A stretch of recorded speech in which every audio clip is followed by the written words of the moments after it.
Les voy a hablar en este video de los derechos humanos desde su perspectiva psicosocial.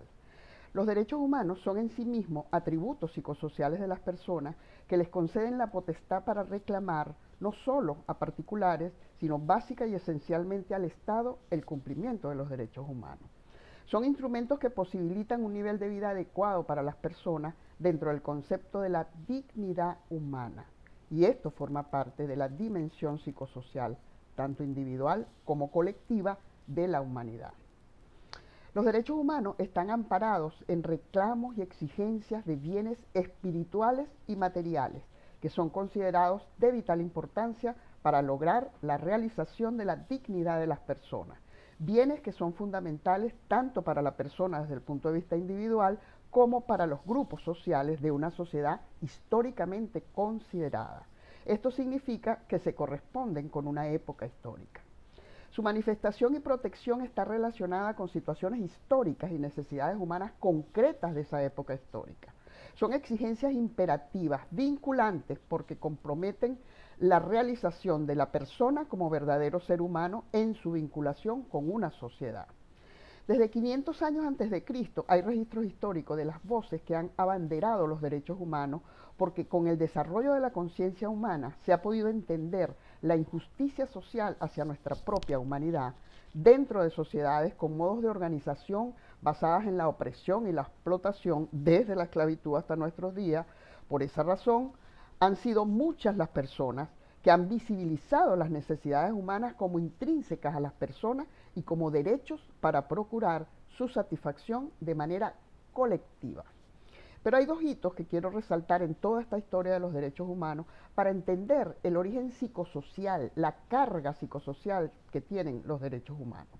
El primer hito al que haré referencia fue en 1789 con la Declaración de los Derechos del Hombre y el Ciudadano. Aunque excluyeron a la mitad, más de la mitad de la población, que somos las mujeres, es un documento que establecía que todos los ciudadanos son iguales ante la ley. Esta declaración fue motivada, inspirada por la Revolución Francesa y el desarrollo, naturalmente, del capitalismo mundial, que tenía intereses en que las sociedades funcionaran de una manera diferente. Sus banderas abrazadas hasta hoy por toda la humanidad han sido los valores de la libertad, la igualdad y la fraternidad, sustituido hoy en día en muchos documentos por la solidaridad. Aspiraciones históricas que han inspirado y dado forma temporal a documentos, tratados y pactos basados en estos valores. Hay quienes, como el jurista checo Karel Basak, en 1979, que fue el primero en plantearlo, él dice que hay que ordenar históricamente la evolución de estos derechos en generaciones de derechos humanos, por su relación con estas tres aspiraciones humanas basadas en valores, como ya se los acabo de mencionar, ubicadas naturalmente al ser valores humanos en una dimensión psicosocial. La primera generación, con el Pacto de Derechos Civiles y Políticos, asociada con el valor de la libertad. La segunda generación, con el Pacto de los Derechos Económicos, Sociales y Culturales, asociada con el valor de la igualdad. Y la tercera generación de derechos, con otros documentos específicos para grupos humanos especialmente vulnerables, como por ejemplo los derechos humanos de las mujeres como colectivo, y algunos derechos heterogéneos como el derecho a la paz y otros. Generación esta, tercera generación, asociada con el valor de la fraternidad o solidaridad. Incluso están surgiendo algunas propuestas de algunos otros especialistas en derechos humanos de una cuarta y quinta generación inclusive de derechos humanos. Esta división en generaciones tiene una importancia pedagógica y política para la comprensión de los derechos humanos. Aunque tiene sus detractores, los valores humanos son elementos psicosociales que están entonces en el origen, evolución, progreso e inspiración de la generación de derechos humanos. El segundo hito que quiero mencionarles fue en 1948, con la Declaración Universal de los Derechos Humanos, el primer documento que proclama los 30 derechos a los que todo ser humano tiene derecho, que representan la expresión de una reflexión psicosocial y política histórica que se dio por las alarmas que las atrocidades cometidas en las guerras mundiales prendieron para reconocer de lo que somos capaces las personas si no tenemos límites claros y consensuados. Estos 30 derechos han sido internacionalmente reconocidos y ratificados por más de 195 países. Y junto con el Pacto Internacional de Derechos Civiles y Políticos y el Pacto Internacional de Derechos Económicos, Sociales y Culturales, desde 1976 conforman lo que conocemos como la Carta Internacional de Derechos Humanos. En este hito vemos cómo el consenso sobre los derechos humanos tiene su origen en una reflexión psicosocial compartida en diferentes naciones del mundo. Esta Carta Internacional de Derechos Humanos, con sus dos pactos, posibilitan un nivel de vida adecuado para las personas dentro del concepto de la dignidad humana, que entraña en sí misma necesidades básicas y espirituales de los seres humanos. La dignidad humana es otro elemento psicosocial que está contenida como pilar, como médula, como columna vertebral del concepto de los derechos humanos. Hay otro hito importante también que es bueno recordar, que es el pacto y el acuerdo celebrado en 1993 en Viena sobre derechos humanos, porque allí se ratificó que los derechos humanos, todos los derechos humanos, tienen unas características de indivisibles, universales, inalienables, etcétera, etcétera. Esas características que ya ustedes han visto de los derechos humanos fueron ratificadas en 1993 en esta conferencia de Viena. Los modelos psicosociales de enfoque de los derechos humanos nos van a permitir entonces comprender las violaciones de los derechos humanos desde las experiencias de las víctimas sobrevivientes, las comunidades y sociedades y de quienes son defensoras y defensores de derechos humanos. La perspectiva psicosocial permite comprender los comportamientos, las emociones y pensamientos de las personas y de los grupos, sin olvidar naturalmente el contexto social y cultural en el que ocurren las violaciones de derechos humanos, permitiendo valorar el impacto, entender las experiencias de las víctimas y prepararse para los desafíos de las denuncias, los procesos judiciales y los procesos de acompañamiento de las víctimas sobrevivientes. Lo que ayuda naturalmente no solo a relacionarnos adecuadamente con las víctimas sobrevivientes, sino también a profundizar en el tratamiento legal de los hechos. La dimensión psicosocial es un elemento fundamental para el tratamiento legal de los hechos de violación de derechos humanos. Las experiencias de violación de derechos humanos son experiencias de violencias amenazantes para la integridad de la persona y la dignidad humana, asociadas a emociones extremas de dolor, humillación, caos y máximo estrés negativo.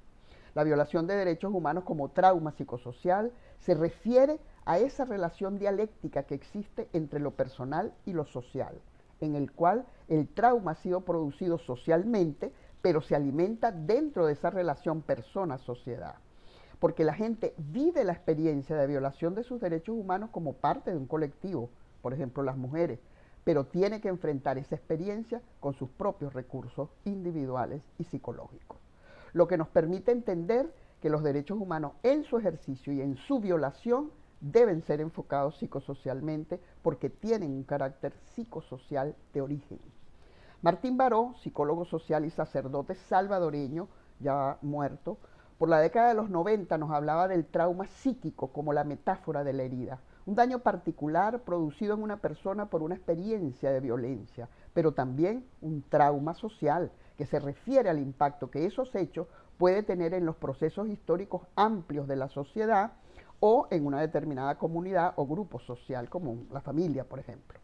Estas dimensiones muestran diferentes focos de la experiencia y niveles de impacto diferentes, uno individual psicológico en cada una de las personas y otro colectivo y social en todas las organizaciones o grupos y en la sociedad en general. Una perspectiva psicosocial entonces nos permite ver que las consecuencias de las violaciones de derechos humanos solo pueden entenderse en su contexto, tomando en cuenta las características de los hechos o de las personas, las respuestas del Estado, el nivel de impunidad de los hechos, las amenazas a las víctimas o familiares y el grado de apoyo social o institucional con que haya contado. Todos elementos psicosociales que constituyen factores a tomar en cuenta en el proceso de atención y apoyo a las víctimas sobrevivientes de violaciones de derechos humanos. Hay dos elementos psicosociales que quiero resaltar en el marco de la violación de derechos humanos, dos elementos psicosociales muy importantes en cuanto al impacto en las creencias, el primer elemento. Las personas necesitamos creer que el mundo es un lugar donde podemos vivir y hacerlo bien. Eso nos da seguridad, pero en general los hechos traumáticos como la violación de los derechos humanos impactan negativamente, provocando una visión menos benevolente del mundo y las personas afectadas confían menos en otras personas, tienen una imagen de sí menos positiva y creen en mucho menor medida que el mundo tiene un sentido y un propósito para sí misma y para otras personas. No le consiguen propósito.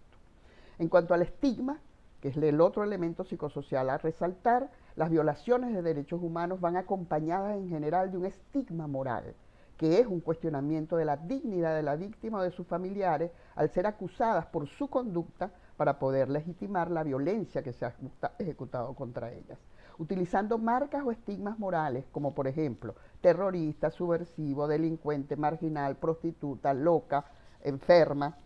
y otras formas de criminalización y daño moral asociado a la violación de los derechos humanos. En el caso de la violencia sexual, por ejemplo, el estigma se asocia a la propia violación, considerando a la persona afectada como portadora de una marca de la que no se puede liberar.